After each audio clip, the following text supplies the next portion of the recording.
"You don't deserve leftovers, sir," the waitress said to the homeless man stood at the center of an expensive Lagos restaurant, holding a small, wrinkled 200 naira note in his shaking hand. A kind-eyed waitress named Amanda had just placed a hot pack of jollof rice and chicken and a bottle of water in front of him. "Sir," she said softly, "this is not leftover food. You deserve real food." The man's eyes widened. For a second, he could not breathe. What she did left him cold, frozen with shock. Phones were up.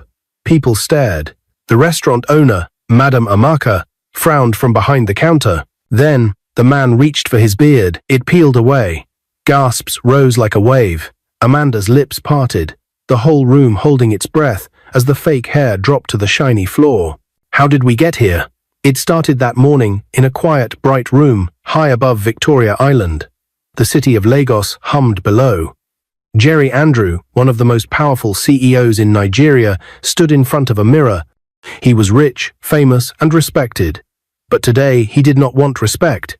He wanted truth. "Today," he whispered, "I will see kindness with my own eyes." He opened a black case on his table. Inside were the costumes, a tattered brown coat, a messy, tangled beard, and a wild wig of rough hair. He put them on. He hid his clean shave. He shadowed his neat haircut. He smeared a little ash on his face to look tired and dusty. When he looked back at the mirror, Jerry Andrew was gone. In his place stood a hurting man who looked like he had slept under a bridge. Jerry nodded to himself. No driver. No bodyguards showing first. No special seat. Just me. He stepped into the elevator alone. The restaurant he chose was one that knew him well. On normal days, the moment he walked in, the staff would clap. A special chair near the window was always kept for him. The chef would rush out with a smile. People would whisper, "That's Jerry Andrew." But not today. As the homeless man pushed the glass door, the music and chatter continued. He smelled pepper soup and grilled fish. The air was cool. The light bounced off the spotless tiles. He took one step in, then another. A young couple moved their seats away. A man in a fine suit said, "Please don't come near me." He lifted his trouser hem like the homeless man was rainwater. Two girls at a back table began to giggle and record with their phones. "See his hair," one said. "He will stain this place." Behind the counter, Madame Amaka looked up. She wore a gold scarf and a sharp smile that did not reach her eyes. "You, shift to the corner," she said, pointing toward a dark wall near the door. "Do not disturb my customers." Jerry lowered his head and moved to the corner. His chest hurt a little, not from their words, but from what the words revealed. He had not come to punish anyone. He had come to learn. A waiter passed by, wrinkling his nose. Another one hissed like air escaping a tire. Jerry swallowed. He knew his lines. He had practiced them, because today had a plan. He stepped forward, voice soft. "Please, I have not eaten in 2 days." His hands shook as he held up the small, crumpled note. "Take this 20 naira and please give me leftovers. Just leftovers so I can eat. I am hungry." The room burst into laughter. 20 naira? Someone shouted. "That cannot buy water." "Oh God." Another said, holding his stomach, laughing harder. "Leftovers. He wants to eat people's remnant." Even Madame Amaka laughed. "We do not sell leftovers here," she said loudly so everyone could hear. "Go outside and look for dustbin if that is what you want." More laughter. More phones. More eyes that saw a problem. Not a person. All eyes except one. Amanda. She stood a few steps from Jerry, wearing a neat black and white uniform and a white cap. She did not laugh. Her eyes were gentle and steady, like quiet rain after a hot day. She looked at the 20 naira in his hand, then at his face. "Sir," she said, "please wait here." She turned to the counter. "Madam, I need jollof rice and chicken. Takeaway. And a bottle of water." A waiter near her snorted. "For who?" "For him," Amanda said, pointing at Jerry. "Please hurry." Madame Amaka's brows shot up. "Amanda, are you blind? He has 20 naira. That food is premium. The chicken is full portion. This is not charity." "I know," Amanda said. Her voice did not shake. "Put it on my bill. You can remove it from my next salary." The room quieted just a little. Someone coughed. Someone else muttered. She must be new. But Amanda had worked there for months. People knew she was fast and kind. They just didn't expect this. Are you serious? Madame Amaka asked, hands on hips. Amanda nodded. Yes, ma. Fine. The owner waved a hand at the kitchen like swatting a fly. Collect the money later and learn sense. As not the lying sloop, in minutes, Amanda came back with a warm pack of jollof rice, glowing red with spice, a full piece of chicken, and a cold bottle of water, beading with tiny drops. The smell filled the air, tomatoes, pepper, smoke home in a box. She faced the homeless man. No, sir, she said when he extended the 20 naira with trembling fingers. Keep your money. This is not leftover. This is your food, and I have paid for it. Something inside, Jerry stopped. The noise, the lights, the cold air from the AC, all of it faded for a second. The kindness hit him like a wave. He had expected maybe pity. He had expected someone to look away. But this was courage. Her words left him cold still, shocked and wide-eyed. He took the food slowly, like it might break. Thank you, he whispered. Amanda smiled, small and honest. Eat, sir. She turned to leave. Please, he said, voice stronger now. Wait. Amanda turned back. Jerry's fingers went to the edge of his beard. He pulled. The fake hair peeled away from his jaw. The tangled wig slid off like a falling hat. He straightened. He took off the tattered coat. Underneath was a crisp navy blue suit and a clean white shirt, hidden all along. The room broke open with gasps. Wait, is that Jerry Andrew? Amanda's eyes filled with surprise. Sir, you are Jerry? The billionaire CEO? He smiled, gentle but sure. Yes. The door swung open. 2 members of his security team stepped in, scanning the room, ready for trouble. The laughter from earlier was gone. Silence took its place. Even Madame Amaka's sharp smile had fallen away. Jerry lifted a hand. No one is in trouble, he said. Stand down. Security stepped back by the door. Jerry turned to face the room. Listen, please. I did not come here for revenge. I was not raised that way. He looked at the tables, the suits, the phones. I came to see kindness. I wanted to know if anyone would see a hungry man and help. His eyes found Amanda again. And someone did. A murmur moved through the room. Heads dropped. A man in a suit looked at his shoes. The 2 girls slid their phones down and hid them. Madame Amaka stepped around the counter, her hands twisted together. Sir, it's okay, Jerry said. His voice stayed calm. But please, do not look down on people. Not here. Not in your heart. He took a breath and turned back to Amanda. What is your name? Amanda. Sir. Amanda, he said, with a nod. You told me I did not deserve leftovers. You said I deserved food. He smiled a little. You were right. She swallowed, eyes shining. I only did what I would want someone to do for me. Jerry nodded again, as if that line slid a key into a secret door. He lifted the food box she had bought and held it up like a small trophy. Then he lowered it and spoke quietly so only she could hear. I was not hungry, he said. I came to find the kindest person in this room. I found you. Amanda's breath caught. Sir? Resign, Jerry said softly. The room gasped again. Madame Amaka's head snapped up. Sir, please. Jerry raised a hand, eyes still on Amanda. Resign from here today. Amanda's heart raced. I don't understand. You will, he said. He looked to the door. Car. The security team nodded and stepped out. Jerry turned back to the crowded room one last time. Treat people well, he said, even when no one is recording. Then he looked at Madame Amaka. I forgive you. He pointed at the floor, then his chest. But change this place. Start here. He faced Amanda again and softened. Come with me. Amanda looked from Jerry to Madame Amaka, then to the food she had bought. Her throat felt tight. She had no parents, no uncle to call, no one to guide her. She had carried herself through school. She had taken this job because there was nothing else. Will I be safe? She asked. Jerry nodded once. With me, yes. Outside, the deep purr of an expensive SUV rolled to the curb. Amanda unclipped her name tag. Her fingers shook. She placed it gently on the counter. Madame Amaka stared, speechless. Amanda picked up her small handbag and turned back to Jerry. The room watched, quiet and wide-eyed as they walked side by side to the door. Cameras lifted again, but no one dared laugh. The security man opened the back door of the black SUV. Cool, clean air flowed out. Jerry stood by the door and looked at Amanda. "There's something I need to show you," he said. Amanda drew a breath and stepped inside. The door clicked.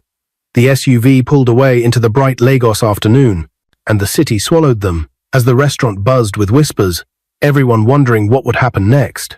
The black SUV moved smoothly through the busy streets of Lagos, its tinted windows shutting out the noise of hawkers and Danfo buses.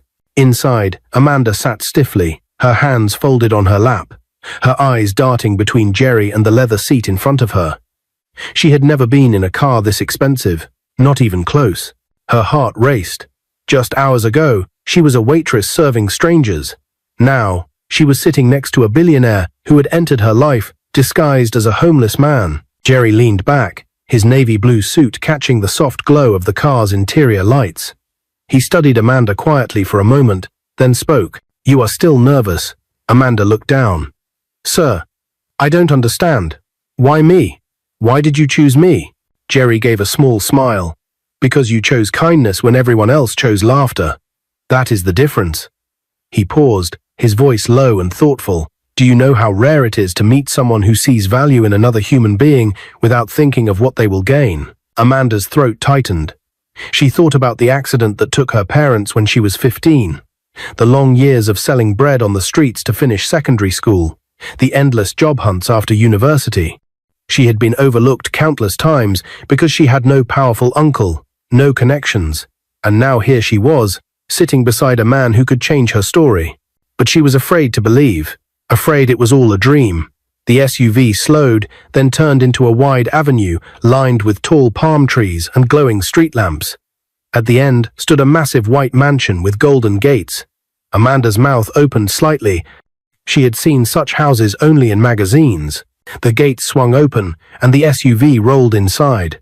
The compound was vast, with a sparkling fountain at the center, and expensive cars parked neatly to the side.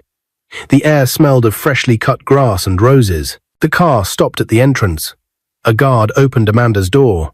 She stepped out slowly, her legs trembling.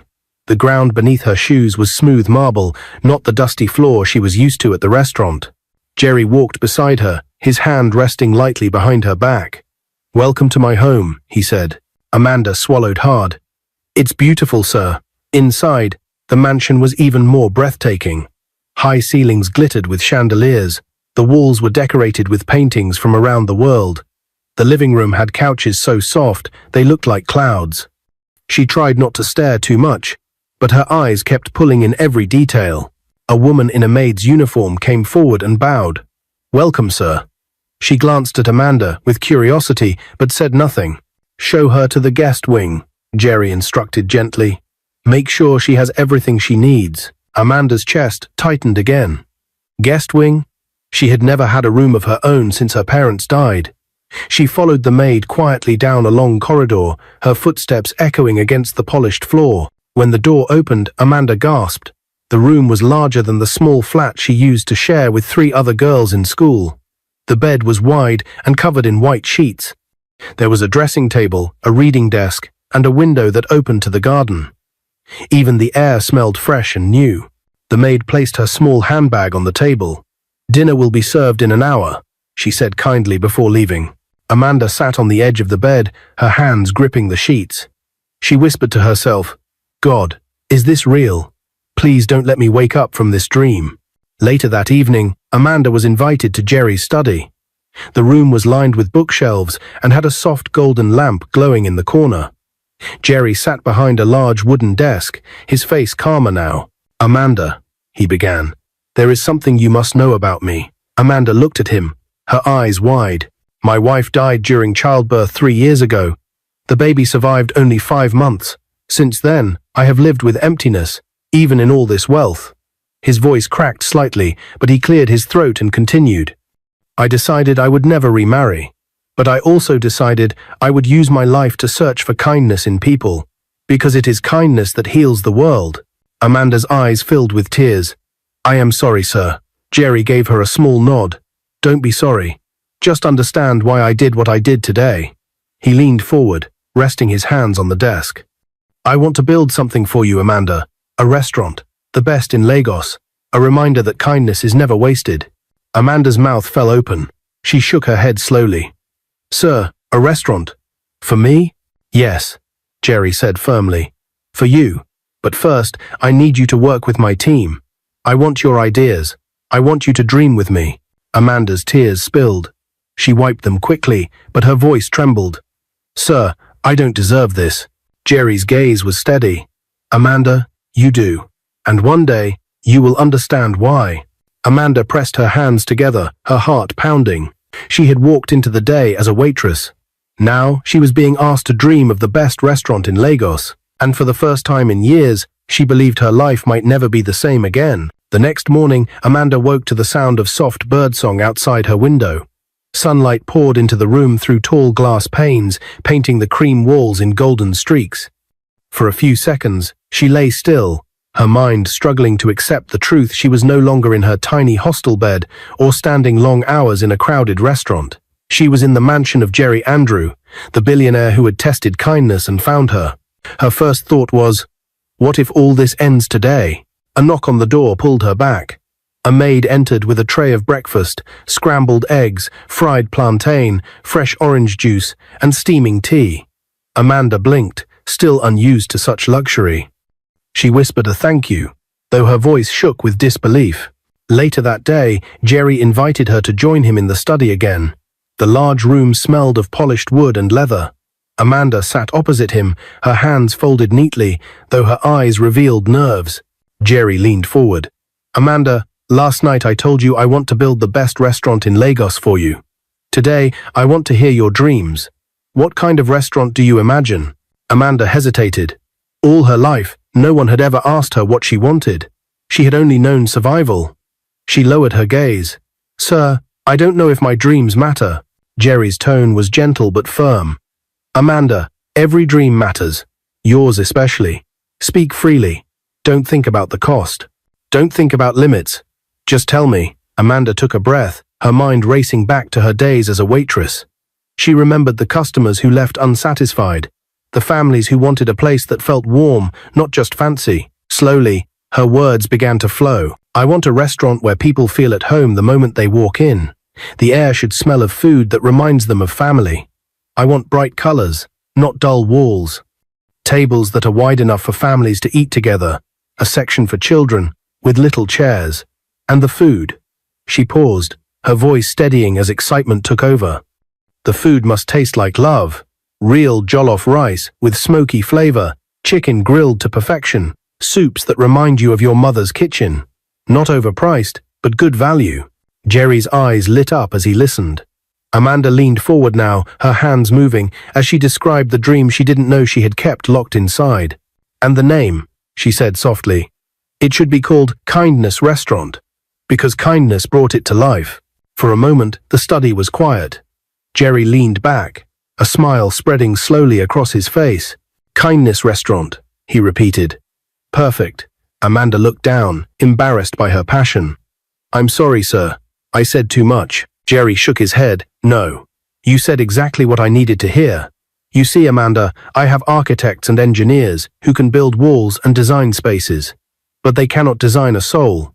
You just gave this restaurant a soul." Amanda's eyes glistened with tears. For years she had been invisible. Now her voice mattered. Days turned into weeks. Jerry introduced Amanda to engineer David and his team. At first, they looked at her with doubt, just a young waitress, standing beside the billionaire. But Jerry's words silenced them. "Respect her ideas.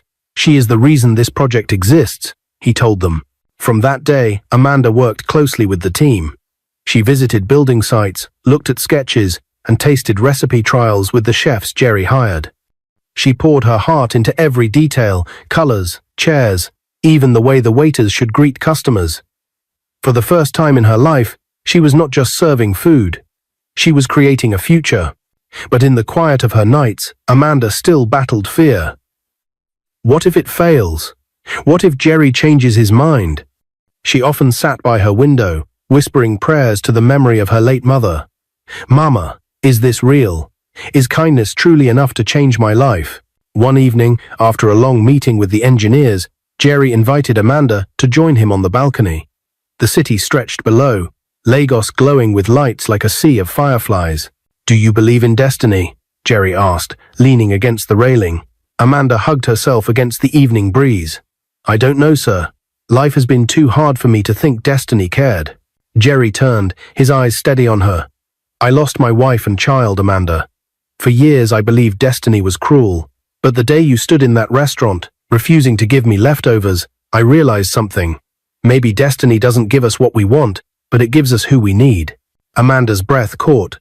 She looked away, her cheeks warming. Jerry continued softly. "This restaurant will not just be the best in Lagos. It will be a symbol. People will walk in and remember that kindness built it. And you, Amanda, will be its heart." Her eyes stung with tears. She nodded, though words refused to come. The night air carried their silence as both of them stared at the city lights. Neither spoke, but both felt it, the invisible thread pulling their lives closer together. 5 months later, the building stood tall, painted in warm colors that invited everyone who passed by. A golden sign hung at the entrance. Kindness Restaurant. Inside, the chairs were polished, the walls bright, the aroma of jollof rice and pepper soup filling the air. It was ready. On the day of the grand opening, the place overflowed with people, businessmen, politicians, students, families. Even Madame Amaka was there, watching with eyes that carried both regret and envy. And at the center of it all stood Amanda, no longer the unnoticed waitress, but the owner of Lagos's newest gem. Yet, as she held the microphone to address the crowd, she could not stop trembling. What if her voice failed? What if this moment slipped away like a dream? Her eyes searched the crowd until they found Jerry, standing tall at the back. His eyes told her what words could not. "You are not alone." Amanda raised the microphone to her lips. The room went silent, and what she was about to say would mark the beginning of a new chapter in her life. The crowd at Kindness Restaurant waited in silence. The new building shimmered under the Lagos sun, its golden letters glowing proudly above the entrance. Inside, the air was heavy with the smell of fresh paint and sizzling food. But all eyes were on the stage where Amanda stood, holding the microphone. Her hands shook, her chest rose and fell quickly. She had dreamed of this day and feared it all at once.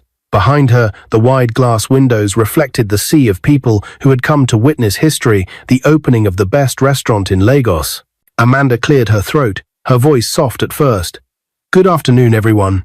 The speakers echoed. The crowd leaned in. She paused, her mind racing. She thought of her parents, of the bread trays she carried as a teenager, of the long nights working as a waitress. The memory of those struggles pressed against her chest like a stone. But then her eyes found Jerry. He stood at the back, tall in his navy blue suit, his gaze locked on hers. His look was calm but full of power, steadying her. And in that moment, Amanda remembered why she was here, not for fame, not for applause, but because kindness had brought her here. Her voice grew firmer. "I was once just a waitress. I had nothing but my hands and my hope. I lost my parents in an accident when I was 15, and I learned very early that life is not fair. But my mother always told me something I never forgot," she said. "Amanda, kindness always pays back, even if the person you help cannot repay you."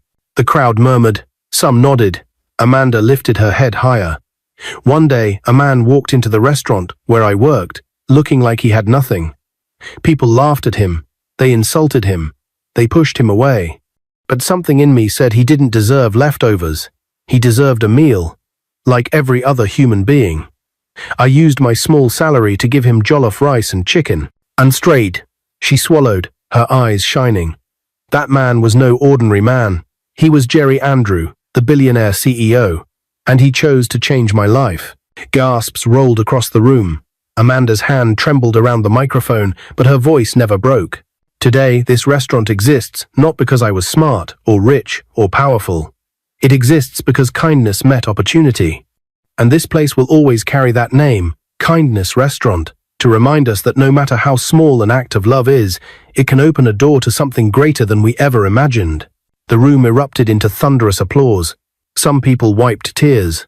Phones shot into the air, recording every second. But not everyone clapped. Near the back stood Madame Amaka, the owner of Amanda's former workplace. She wore a sharp lace gown, her head tied high, but her face was tight. She remembered clearly how she had laughed at Jerry that day, how she had mocked him and told him to shift aside. And now the same girl she once ordered around stood on a stage as the owner of the most talked-about restaurant in Lagos. Her lips pressed into a thin line. Jealousy burned, but she forced a smile when Jerry's eyes found hers. He gave a polite nod, nothing more. After Amanda's speech, guests flooded the restaurant. The smell of spicy jollof rice filled the air.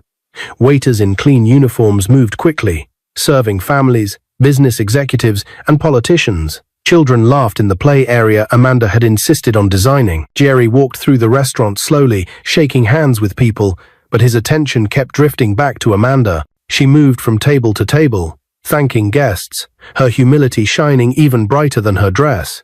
At one point, Jerry stopped by her side. "You did well," he said quietly. Amanda smiled nervously. "I was afraid my voice would shake." Jerry chuckled. "It did, but sometimes truth is stronger than fear." She looked at him, and for a moment their eyes held longer than either expected. A warmth spread between them, but before Amanda could speak, a voice cut through. "Excuse me, Sir Jerry." It was Madame Amaka. She bowed slightly, her voice dripping with forced sweetness. "I only came to say congratulations. Truly, you have done a wonderful thing for this young lady." Her eyes flickered to Amanda with something unkind. Amanda lowered her gaze. Jerry smiled faintly, but his words were sharp. "Madame Amaka, I hope you remember what I told you that day. Never look down on anyone. It costs nothing to show respect." The older woman froze, her cheeks burning. "Yes, sir," she said quickly, before retreating. Amanda exhaled softly. "I don't know how to face her." Jerry shook his head. "You don't need to. Let your success answer her." The evening wore on. Guests left with full stomachs and brighter hearts, talking about how Kindness Restaurant was unlike any other in Lagos. When the last plate was cleared and the lights dimmed, Amanda found herself standing at the doorway, staring at the glowing sign above. Her chest swelled with gratitude. She whispered softly, "Mama, I hope you see me now." Jerry stepped beside her, his voice calm. "Do you know what happens next, Amanda?" She turned, puzzled. "Next?" Jerry's eyes softened, but there was something deeper in them, something that made Amanda's heart skip. "Yes," he said, "because this story, it's only beginning." And before Amanda could ask what he meant, Jerry's phone buzzed sharply in his pocket. He pulled it out, his face shifting as he read the message. Amanda watched, a knot forming in her stomach. "Sir," she whispered. "What is it?" Jerry's jaw tightened. Something unexpected. The night that had begun with celebration was about to take a sharp turn. The phone buzzed in Jerry's hand. His face grew serious as he read the message, his jaw tightening. Amanda stood beside him at the glowing sign of Kindness Restaurant, her heart suddenly uneasy. "What is it, sir?" she asked again softly. Jerry slid the phone back into his pocket, his expression unreadable. "Business matter, but nothing I cannot handle." Amanda nodded, though worry flickered in her eyes. She didn't press further. She had learned that sometimes silence was its own kind of respect. But in her chest, a small voice whispered that the man beside her carried burdens far heavier than wealth could fix. The weeks after the opening, life settled into a rhythm Amanda had never known. Each morning, she walked into Kindness Restaurant, not as a waitress, but as its owner. The staff greeted her with respect. Customers filled the tables daily, some coming not only for the food, but for the story the waitress, whose kindness built a restaurant with a billionaire's help. Amanda poured her soul into the business. She tasted the food herself, spoke to customers, and ensured that every detail carried warmth. And each evening, when the last chair was pushed in and the lights dimmed, Jerry would often appear at the door. "Shall we?" he would say, with a small smile, and Amanda would climb into the black SUV beside him. They rode back to the mansion together, sometimes in silence, sometimes sharing laughter about small things. Slowly, the walls Amanda had built around her heart began to soften. Jerry, too, changed. His grief, once heavy as stone, began to lift in Amanda's presence. She reminded him of hope, of second chances, of life after loss. One evening, months after the opening, Jerry invited Amanda to the balcony of his mansion. The Lagos skyline stretched before them, glittering with city lights. Amanda stood quietly, her hands resting on the railing, the evening breeze lifting her hair. Jerry watched her for a long moment before speaking. "Amanda, do you know why I come to the restaurant so often?" She smiled faintly. "Because you like jollof rice and chicken?" He chuckled softly. "That too. But the real reason is you." Amanda turned, startled. Jerry's voice was low, steady. "From the day you looked at me and said I didn't deserve leftovers, I knew you were different. You didn't just feed a man. You saw a soul. And since then, you've given me something no money could buy, peace." Amanda's breath caught. She tried to speak, but her voice trembled. "Sir, Jerry stepped closer. "I know I am older than you. I know I carry scars. But Amanda, I cannot deny it anymore. You are the best thing that has happened to me since I lost my wife and child. And if destiny truly exists, I believe it brought me to you." As the place, Almond Seif, her eyes filled with tears. For years, she had believed she was invisible, unworthy of notice. Now the most powerful man in Lagos was telling her she was his light. "Jerry," she whispered. "I don't know if I deserve this." Jerry reached for her hand, holding it firmly. "You do. You always have." In that moment, Amanda felt her heart unlock. For the first time since her parents' death, she allowed herself to believe she could be loved without condition. 3 years passed. Kindness Restaurant had become the pride of Lagos, a landmark where politicians, celebrities, and ordinary families dined side by side. Amanda had grown into her role as owner, respected by her staff and admired by her customers. But in Jerry's eyes, she was far more than that. One quiet evening, Jerry led Amanda to the mansion's balcony again, the same spot where he had first confessed his heart. The city glowed beneath them, and the air carried the scent of flowers from the garden. Jerry went down on one knee. Amanda gasped, her hands flying to her mouth. "Amanda," he said, his voice thick with emotion. "To me, you are the best thing that ever happened. I believe what happened at that restaurant years ago wasn't a coincidence. It was divinely arranged. Will you marry me, and let us spend the rest of our lives together?" Tears streamed down Amanda's face. "Yes," she cried. "Yes, Jerry, I will marry you. You changed my life. You showed me kindness I never thought I deserved. Thank you. Thank you for everything." Jerry slipped a diamond ring onto her finger. The city lights seemed to bow to the glow in Amanda's eyes. 2 months later, Lagos witnessed one of the most beautiful weddings in its history. The hall was decorated with white roses and golden drapes. Amanda wore a flowing white gown that shimmered under the lights, her smile brighter than the chandeliers above. Jerry stood beside her in an elegant suit, his eyes never leaving hers. Guests filled the hall, business leaders, politicians, even ordinary people who had followed Amanda's journey. And among them, sitting quietly at the back, was Madame Amaka. She watched with a mixture of regret and awe as the girl she once dismissed now became the bride of a billionaire. When it was Amanda's turn to speak, the hall fell silent. She held the microphone, her hands steady, her eyes shining. "Many of you know me as the owner of Kindness Restaurant. But before that, I was just a girl with no parents, no helper, and no job. I sold bread to survive. I worked as a waitress to live, and I often thought life had forgotten me. But one small act of kindness changed everything. I gave a meal to a man who I thought was homeless. That man was Jerry. And today, I stand here as his wife." The hall erupted into applause. Some wept openly, touched by the story.